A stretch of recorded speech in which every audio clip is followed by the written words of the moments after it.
In Alexandra Gardens, Cathays Park, Cardiff, facing the university, is a statue of Henry Austin Bruce, the first Lord Aberdare.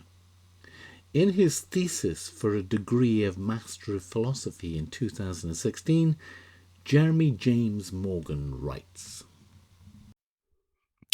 Henry Austin Bruce gained recognition as an important figure in Welsh and British political life during the latter half of the 19th century. He was particularly active in the fields of education and social policy, being a proponent of progressive moves towards increased provision of these public services for working people. After a period in London, he returned to his ancestral estate at Duffryn to help superintend his father's properties in that area. As a landowner in industrial Glamorgan, he was well placed to observe the impact of the industrialisation on those communities and to appreciate the consequences of the inaction of the elite, alongside understanding the efforts that were successful in improving conditions.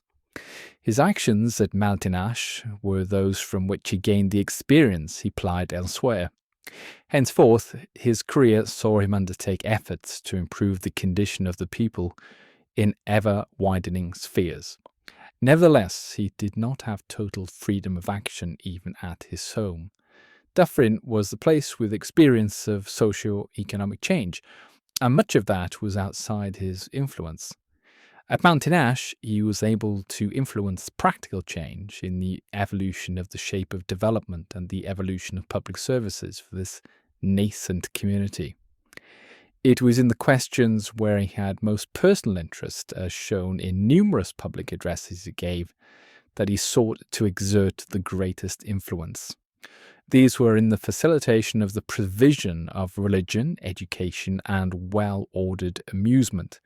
In these activities, he had the support of an equally interested family, particularly Nora, his wife, his agents, and a growing socially aware class, which he encouraged. Bruce played a role as an industrial landowner that has often been overlooked in the wider literature of the history of South Wales. This thesis helps address that oversight. Bruce acquired his wealth through good fortune. He was the landowner of a large coal-rich estate. He was also a committed Christian and felt a deep sense of responsibility for his fellow man. Morgan writes, Henry Bruce's interest in education was a key theme throughout his long period of public service, and he sought to establish a systematic scheme for elementary education at Maltinash that is related to his wider work in both industry and government. As a member of the Anglican Communion, he sought to provide for the needs of the established church, but he also helped and supported other denominations, including nonconformist and Roman Catholic congregations. His pastoral concern for Maltinash is a theme which is apparent throughout his correspondence and speeches, and noted in detail in the South Wales press. It might be suggested that his patriarchal attitude to his land and its people is a pre-industrial patrician hangover in an industrialised environment. Stemming from this point is the question of the relationship between Bruce and philanthropy. The thesis argues that the role of Henry Bruce in the development of Maltinash does give an important insight into his wider political philosophy and his broader social aims. As his son, William Napier Bruce, explains, Wales was the country of his birth. Wales was his home through life. In Wales, he gained the early knowledge and experience of the social and industrial problems on which his political career was built, and it was by contact with Welsh working men that he fostered the disinterested zeal for bettering the conditions of those about him, which inspired all his work. Bruce was returned as Member of Parliament for Merthyr Tydfil in 1852 and ultimately became Home Secretary. Morgan writes, In 1895, Henry Bruce was briefly the first Chancellor of the University of Wales and had held the position of President of the University of College of Wales, Aberystwyth, since 1874, and President of the University College of South Wales and Monmouthshire at Cardiff from 1883. There are fine statues of him at both of these institutions. Exactly 2 weeks before he died, reflecting on his appointment as the Chancellor of the University of Wales, he wrote to his daughter, "Nothing could be kinder or more cordial than the manner in which the chancellorship was conferred on me. I feel too old for it, but urged the argument in vain. But as I could not reasonably expect to be chosen Archbishop to disestablished Wales, nor to succeed Prince Llywelyn in his temporarily suspended dignity, I feel that Wales could bestow on me no greater honour." Bruce was described by the principal of Cardiff College, John Viriamu Jones, as the Commander-in-Chief of the Welsh Education Army. We marched under his guidance, confident in his wisdom, and helped at all turns by the influence he so rightly possessed.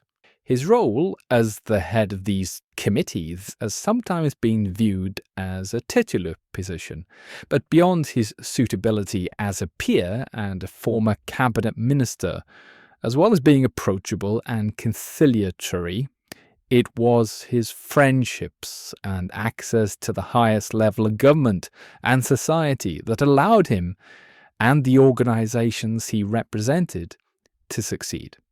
He also promoted inclusiveness when taking evidence, insisting on gaining the widest possible range of opinions and treating all contributors with consideration, whatever their background. Despite this, Cardiff University now regard Henry Bruce as a problematic individual. Jack Hogton explains. I'm Jack Hogton. I'm a postgraduate researcher in the School of Social Sciences working on race and education. Equality and diversity work is really important to myself, both personally and professionally, from a personal capacity being mixed race to understanding whether university is the right space for me and people like me and making sure that we feel comfortable within this space. And then from a professional capacity, it's the vocation of my research looking at the experience of people of Black heritage within university spaces and predominantly white spaces. And that's kind of why I'm really interested in this work.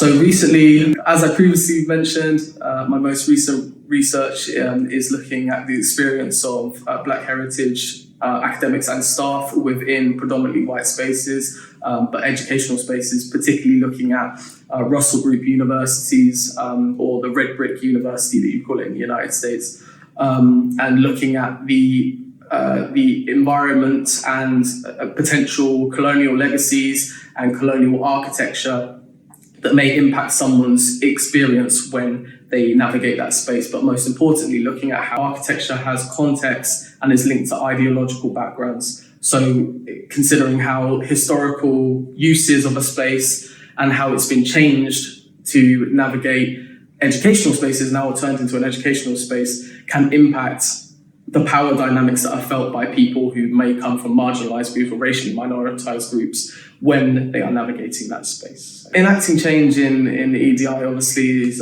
a really important personal thing. Across the university, I think I'd like to see more recognition of the history of buildings, but also giving students and staff members an understanding of the historical relevance of some of the individuals that were involved in the funding and building of the university. I'm particularly looking at with colleagues at Lord Aberdare, who was one of the first vice-chancellors of the university, and his links to colonial and exploiting endeavours. So I think that my understanding would be a better comprehensive understanding of the history and legacies of problematic individuals and how that might affect our current understandings of navigating university in a more diverse space.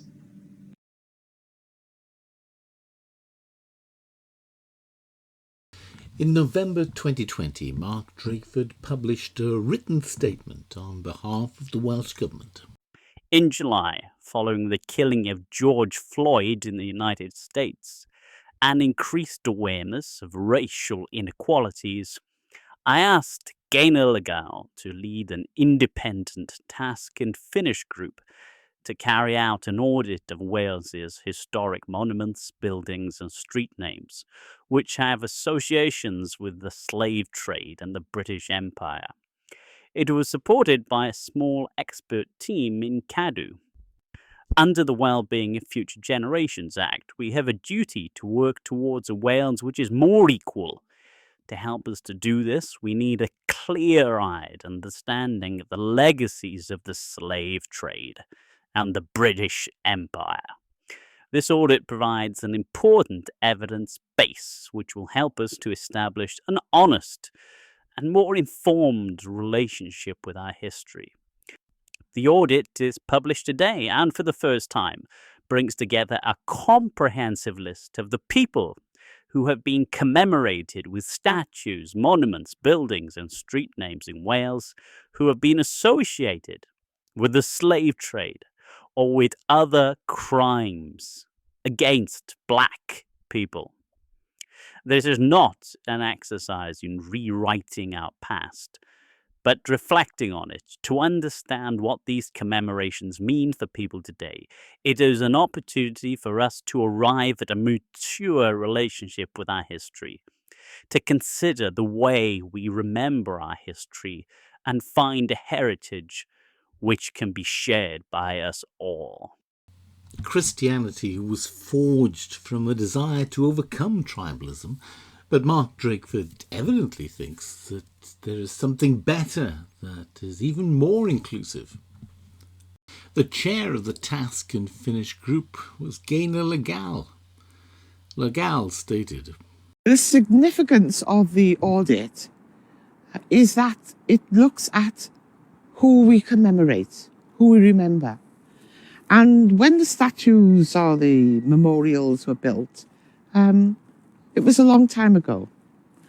Now we are fully aware of the appalling practice that slavery was. Now we know that Wales can't say we had nothing to do with it. It was all about England and the Empire. Wales did benefit from it. Wales benefited from the mistreatment, the abuse, the murder of millions of black people. And if we don't acknowledge that fact, there is a danger that we repeat the same actions. So the audit is about identifying things that we did wrong. So we can't always right those wrongs, but at least we can do something to stop us repeating that. And if we pretend that the past didn't happen, we can't plan the future. Other black people have a different perspective. And now for a brief history of slavery. Here's the first thing you need to know. Slavery was not invented by white people. It did not start in 1619 when the first slaves came to Jamestown. It existed before then. It did not start in 1492 when Columbus discovered the New World. In fact, when the intrepid explorer landed in the Bahamas, the native Taino tribe hoped that he would help them defeat their aggressive neighbors, the Caribs. The Caribs enslaved the Taino and, on occasion, served them for dinner. Slavery existed in Africa, Asia, and the Middle East. The word slave actually comes from the Slavs of Eastern Europe. Millions of them, all white by the way, were captured and enslaved by Muslims in the 9th century and later by the Ottoman Turks. Slavery existed when the Roman Empire controlled the Mediterranean and most of Europe from the 1st through the 5th centuries. Slavery existed when Alexander the Great conquered Persia in the 4th century BC. It was so common that Aristotle simply considered it natural. The slave master model was just how the world operated in the great philosopher's day. Slavery existed during the time of the ancient Egyptians 5,000 years ago. As far back as we can go in human history, we find slavery. As renowned historian John Steele Gordon notes from time immemorial, slaves were a major item of commerce. As much as a third of the population of the ancient world was enslaved. Here's the second thing you need to know. White people were the first to formally put an end to slavery. In 1833, Britain was the first country in the history of the world to pass a Slavery Abolition Act. They were quickly followed by France, who in 1848 abolished slavery in her many colonies. Then, of course, came the 13th Amendment in the United States Constitution. After centuries of human slavery, white men led the world in putting an end to the abhorrent practice.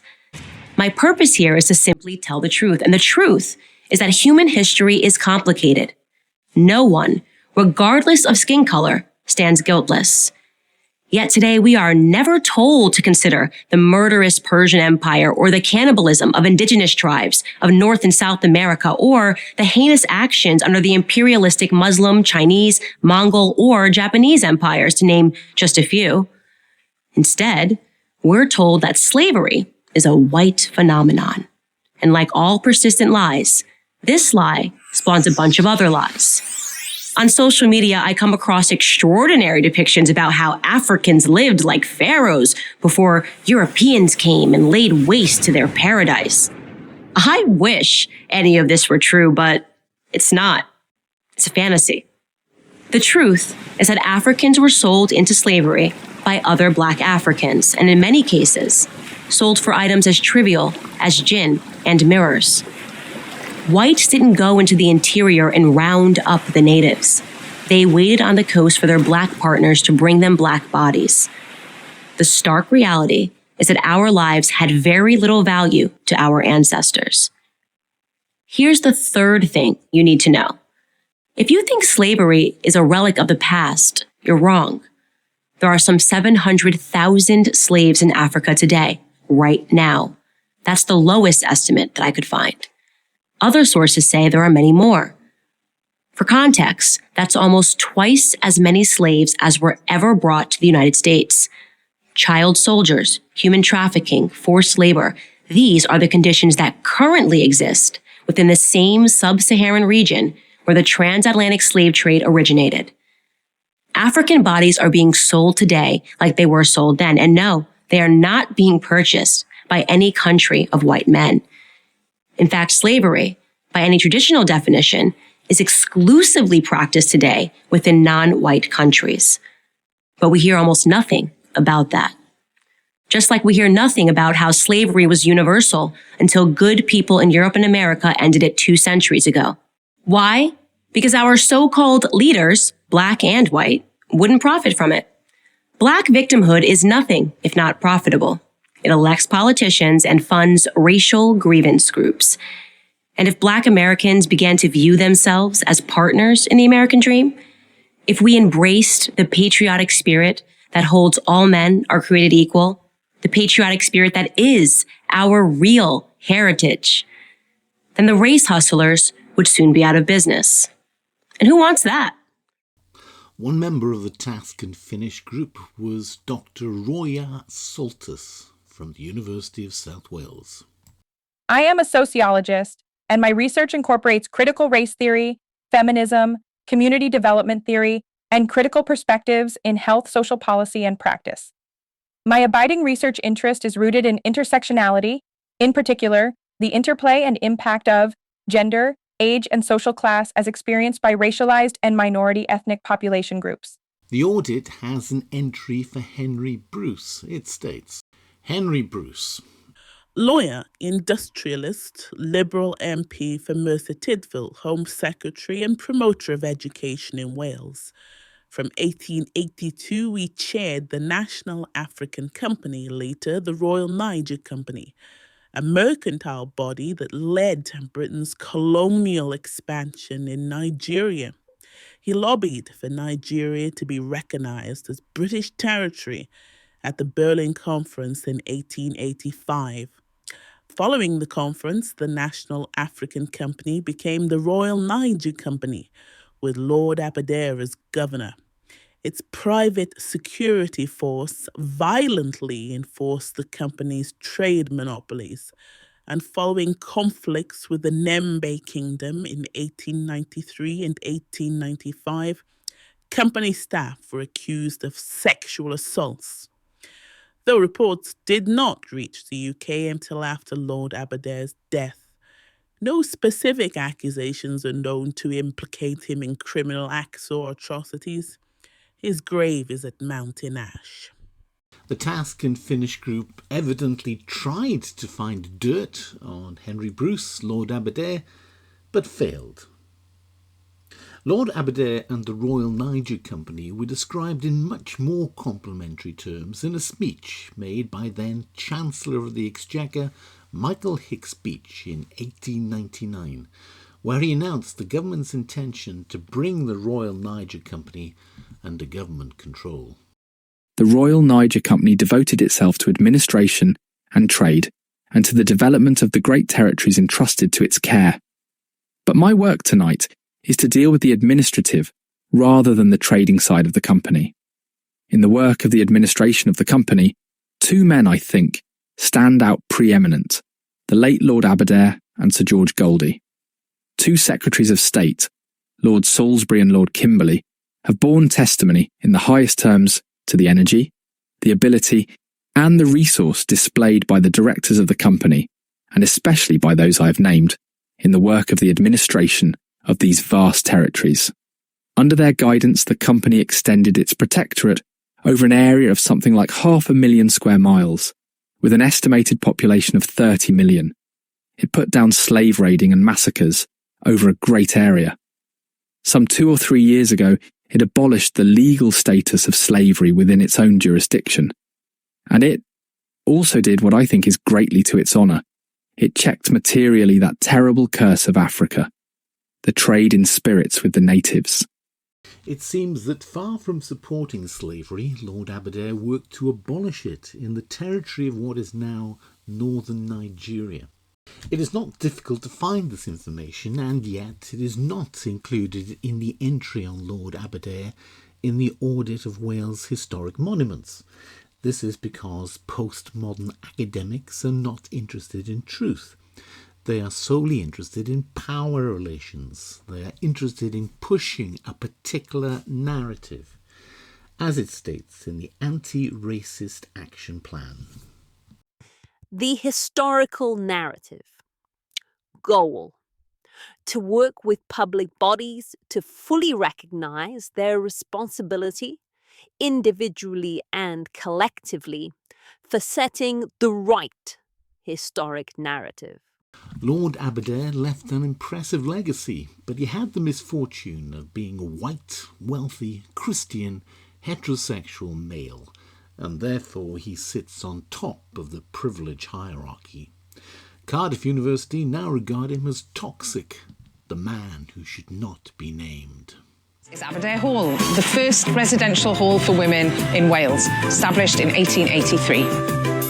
And here we are in Mackenzie Park, named after Millicent Mackenzie, the first female professor in the UK, Professor of Education here at Cardiff. And here at City Hall, the starting point for the March to Greenham Common, which became arguably one of the most successful protest movements of the modern British history. And the National Museum, which wouldn't exist were it not for the beautiful art collection and money given by the Davis sisters, Gwendolyn and Margaret. While the debate rages on about sculptures and who we put on a pedestal, a reminder that there are women making history in every community across Wales today. Like this monument says, you are history, you are legend. Happy Women's History Month.